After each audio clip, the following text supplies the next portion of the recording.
We're going to do the Carob Bars that are on your recipe list. For the last few weeks, if you've been here, we've used carob instead of cocoa powder. Over there on the table, on your way out, there's a brochure on carob versus chocolate.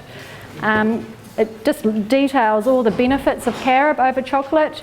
Cocoa powder has a stimulant in it, which is really no good for you, and carob has got tons of things, nutrients, lots of goodness in it. So I've been using carob in these cooking demonstrations. I just wanted to ask before I get started, has anyone made any of our recipes yet at home? You have? What have you made, Jenna? Most of them. All of them. You haven't got a favourite? I like the curry. The curry, yeah. Was that week one? Right, okay, cool. And I know Caroline's been making the potato bake, haven't you? I made the African beans too. Oh, did that work out well? Yep. Yeah? So I think that was week 2. We did African beans. Has anyone made any of the desserts? No. Made what? Come on, people. Any of the desserts? No. Well, I hope you give this one a try. Last week I did a vegan yogurt, and that's really lovely. All right, so we'll get started on the Carob Bars. This is actually Julie's recipe. She was out here just prior, so I'm going to be doing it instead of her. I hope I do it justice. So into a pot, we put some peanut butter, which is 1 cup, crunchy. Now this, I mean, it seems a lot. This is on special at Pack and Save this week. So it was $1.99 for a tub, so I thought that was quite good. Was it Pam's? Yeah, Pam's. So we're putting that in. The sweetener I'm using is maple syrup. At home, I'm using half a cup, which you may think, whoa. At home we have bees, so I would use honey instead of that, but we're going to do it all plant-based. It needs half a cup. We're avoiding refined sugar. And that goes into a pot.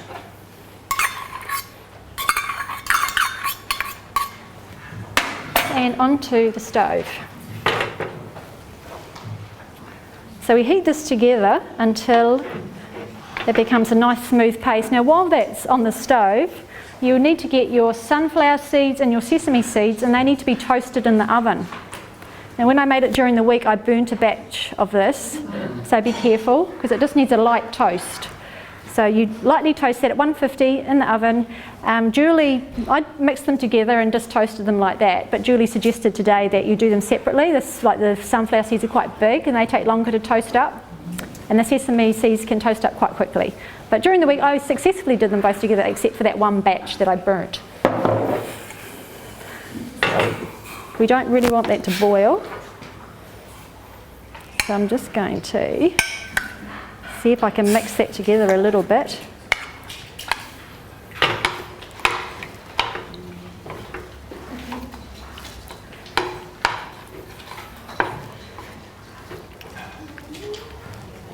Now some people don't like carob powder. Who's tried carob powder before? Anybody? Did you like it? Well, We used to do it for my children. Oh, yeah. I read up that it had a good source of calcium. yeah, yeah. So our recipes for any baking. Yeah. Carob Powder in it. Yeah. And it works quite well, doesn't it? I find that, as I've mentioned over the weeks, that the vanilla essence in it, yeah, just that flavouring just takes the bitterness out of it.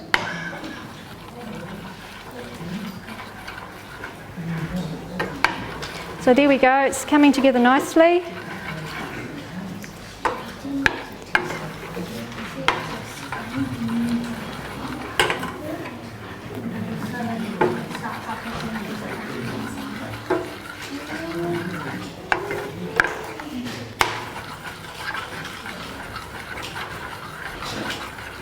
Right, that's looking good. You can see that. Turn that off. So I'll just put this over here. So we're going to do wet ingredients, dry ingredients. So into my bowl I'm going to put the seeds that we have toasted. A quarter of a cup of walnuts. A half a cup of coconut, half a cup of rice bubbles. If you want it gluten-free, because rice bubbles aren't gluten-free, so I went to bin in and I bought some quinoa puffs, which I can show you those later if you wanted to have a look. They cost an arm and a leg, so if don't use them unless you have to. Rice bubbles will do the trick. And about half a cup to 3/4 of a cup of raisins. Now I need to add the cocoa powder to the peanut butter mixture. That's the carob powder. Oh, sorry, carob powder. Whoa, don't say that.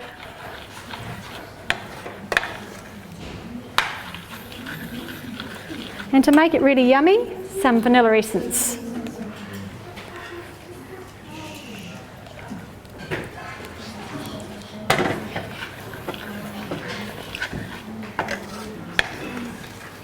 Mixing that together well. If you can remember back to week 1, this is kind of similar to that mixture that we coated the bananas with that we used dates, peanut butter, carob, yeah. It's a really good combination with the peanut butter, carob, sweetener, vanilla. Tip it in.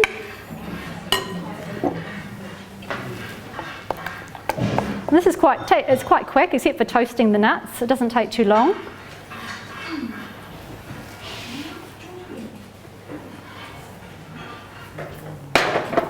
Mix that together.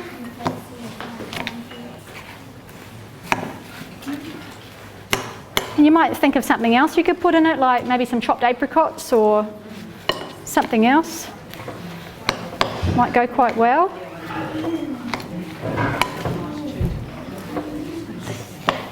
Once that's mixed together nicely, I think when Julie makes it, she doesn't put the rice bubbles in. So that works. When Julie makes it, she doesn't put the rice bubbles in. She leaves it without those.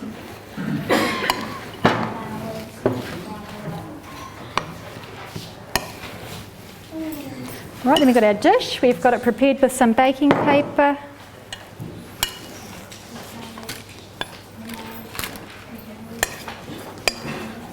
Put that in.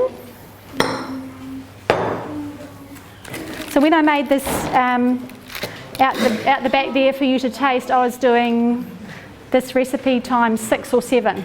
So we've made some large quantities of this. And also you can put in, have I got on your recipe a tablespoon of coconut oil? No, you can, if you want to put in a tablespoon of coconut oil, you can do that. But as you can see, that this is quite thick.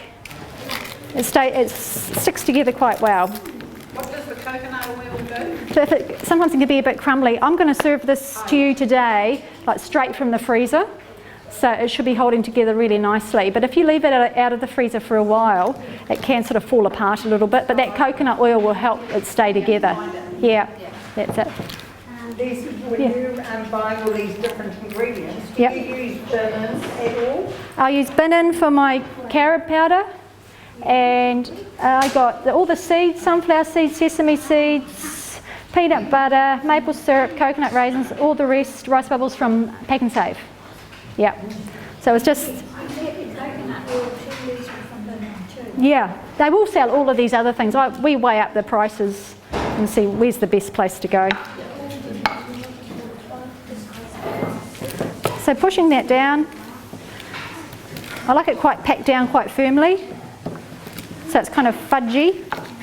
And then I get my coconut,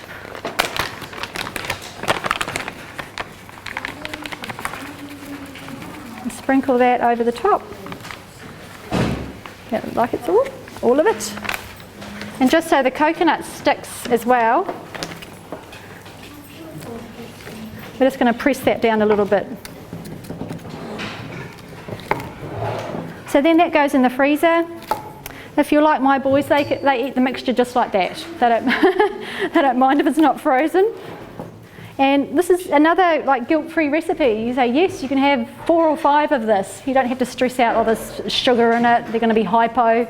They won't be able to sleep tonight. So yeah, another healthy dessert. Thank you.